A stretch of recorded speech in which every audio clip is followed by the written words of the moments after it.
Hello दोस्तों, मैं Saha sir computer education channel के माध्यम से आपका पुनः स्वागत करता हूं। आ चुके हैं हम आज अपने वाइट बोर्ड पे। दोस्तों, आज हम आपको बताएंगे एक्सेल। एक्सेल क्या होता है, ठीक है। यहाँ पे आज का जो चैप्टर होगा वो होगा एक्सेल।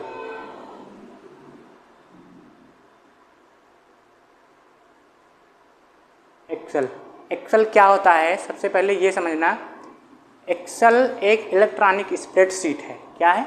एक्सेल एक इलेक्ट्रॉनिक स्प्रेडशीट है जिसपे हम लोग डेटा एंट्री का कार्य करते हैं, ठीक है। डेटा एंट्री का कार्य हम लोग माइक्रोसॉफ्ट एक्सेल में करते हैं, ठीक है। अब ये किसने बनाया? माइक्रोसॉफ्ट कंपनी ने माइक्रोसॉफ्ट एक्सेल को बनाया और एक्सेल में डेटा एंट्री का कार्य करते हैं। डेटा एंट्री क्या होता है, ठीक है। अगर हम देखें तो एक जो वर्ड बना डेटा एंट्री, ठीक है, डेटा एंट्री। तो डेटा का मतलब हुआ आंकड़ा, हिंदी में अगर इसको समझे तो आंकड़ा, प्लस एंट्री का मतलब होता है प्रवेश कराना।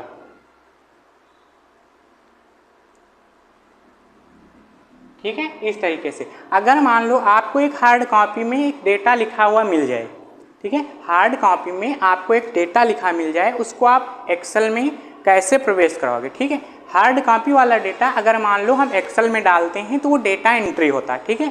तो डेटा एंट्री होता है, माइक्रोसॉफ्ट एक्सेल एक डेटा एंट्री सॉफ्टवेयर है जिसमें क्या करते हैं हम विभिन्न प्रकार के, ठीक है, जैसे शीटें बनाते हैं, जैसे कि कैश मेमो, प्रॉफिट लॉस हुआ, मार्कशीट हुआ, ठीक है, अटेंडेंस शीट हुआ। बड़ी बड़ी ऑफिसों में इस सब का प्रयोग किया जाता है, ठीक है, डेटा एंट्री का प्रयोग होता है, ठीक है।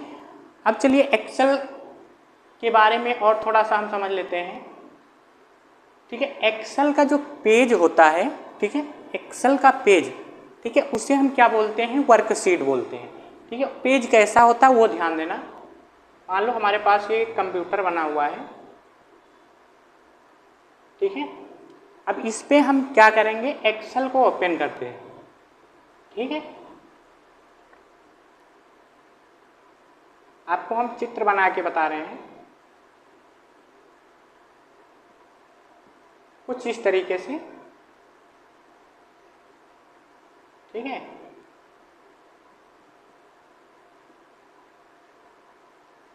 कुछ इस तरीके से होता है, ठीक है।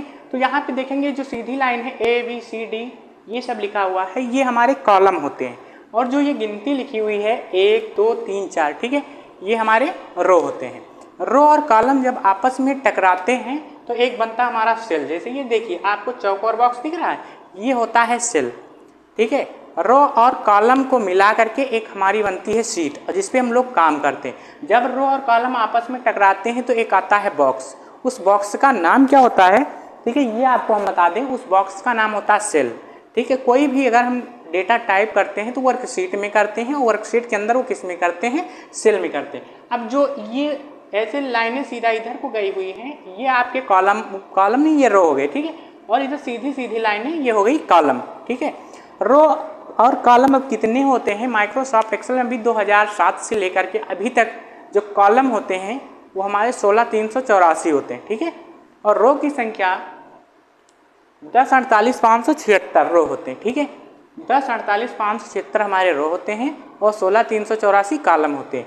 अब अगर 1048,576 रो और 16,384 कॉलम जब आपस में टकराते हैं तो हमारे कितने सेल बनते हैं? एक सीट की बात हम कर रहे हैं, एक सीट में हमारे कितने सेल बनते हैं तो वो हम देखेंगे। तो यहाँ पे क्या करेंगे? 16,384 जो कॉलम होते हैं उसको हम मल्टीप्लाई कर देंगे किससे? 16,384 जो कॉलम है उसको हम मल्टीप्लाई करेंगे रो से, यानी 10,48,576। तो जैसे यहाँ पे आपको हम बता दें, ठीक है, इक्वल लगाया, ब्रैकेट किए, 16,384, ठीक है। अब इसको मल्टीप्लाई करेंगे 10,48,576 से, ठीक है। तो ये आंसर में आएगा 17, 17, 98, 69, 184, ठीक है। ये आपका रिजल्ट आएगा। ये इतने सेल होते, एक सीट में 17, 17, 98, 69, 184 हमारे सेल होते हैं, ठीक है।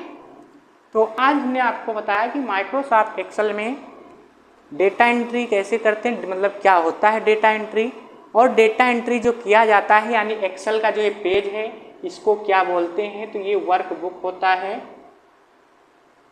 ठीक है।